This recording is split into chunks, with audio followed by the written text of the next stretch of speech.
So right now we have an 8-foot panel sitting on the conveyor, our chain conveyor, and we have the panel scanner sitting right here, where we have a sensor bar that is measuring the panel that's sitting on the conveyor. And every time a panel passes between this, or passes by the panel scanner, we measure. And then we store that value so the table can retrieve it when it wants to. So we're going to go ahead and have the conveyor advance the panel toward the end of the conveyor. And I'm just going to kind of fake it out. Okay.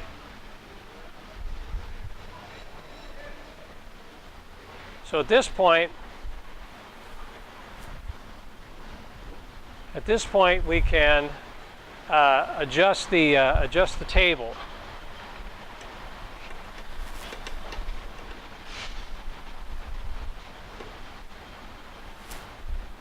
So we still have our standard controls where we can go adjust the table out, adjust the table in. But now we have the auto sizing feature that if I punch both the in and the out button simultaneously, it's going to retrieve the data from the panel scanner and then adjust the table to the wall size plus an offset. Now, from here, we can load the wall panel. And we can adjust it from either end of the table, but now we'll just hold, press and hold the start button, which will, it'll have a little time delay, and then it'll start to offload the chain conveyor.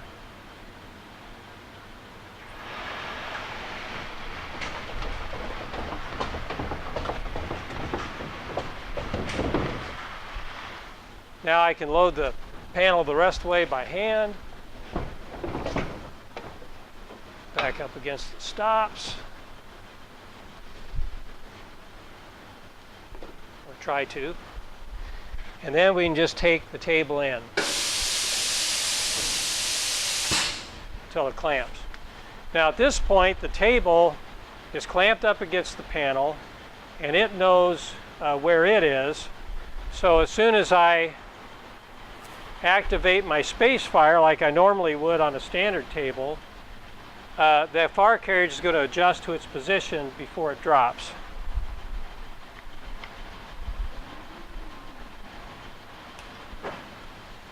And now we're down on the panel.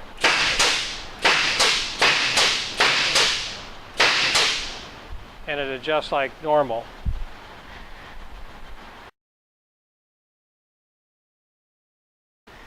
This is the control pedestal for the power chain conveyor, and the power chain conveyor has only one control, and that's the emergency stop. But it detects when a panel is coming on, it detects when a panel is going off, it receives commands from the downstream equipment, it sends commands to the upstream equipment, and all of this works behind the scenes. So for you to know what's going on, we have this multiple light indicator.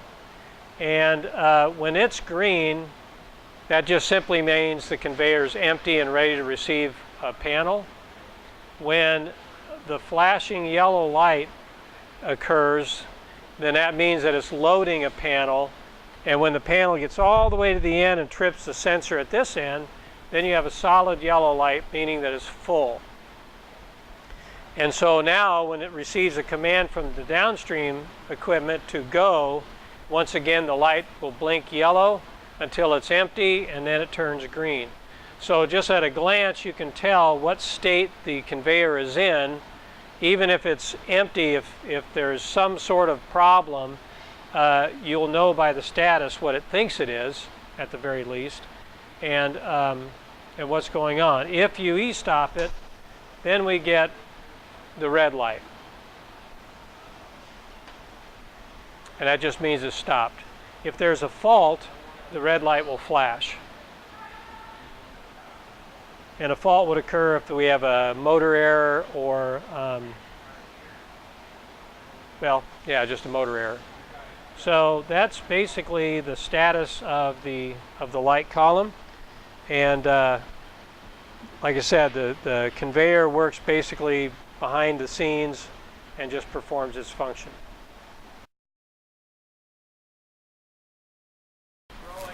Okay, so we're going to talk about the automatic table adjust or sizing and the automatic sizing of the SpaceFire. This panel stapler has been equipped with the Triad tool dolly, the router, and the automatic SpaceFire. So the first thing that has to happen when you first boot up the machine is home the SpaceFire so that we get a good zero point. And it's probably not a bad idea to do that occasionally to make sure you don't have any cumulative error, like maybe once every morning. So to do that, from the main screen, we would go to Setup, and from Setup, we would have PlateFire set up. And on this window, you see that we can jog the carriage back and forth. We can adjust our jog speed. We can zero the carriage where it says at minimum wall height. And we also can enter in a value for our edge offset, which simply means from the outside of the wall panel, how far back in do you want to go. And I currently have it set at 3/4 of an inch or half of a stud width. So what we need to do is we need to jog the carriage to a home stop, and we can just bring the carriage in. So we jog it in towards the minimum stop, and there's no sensor. We just basically bump up against it. So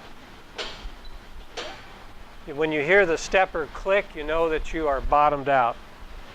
And so at this point, I will hit the at minimum wall height. And we physically load at that point a known number to tell the PlateFire where it's at. Now we can return to our main menu,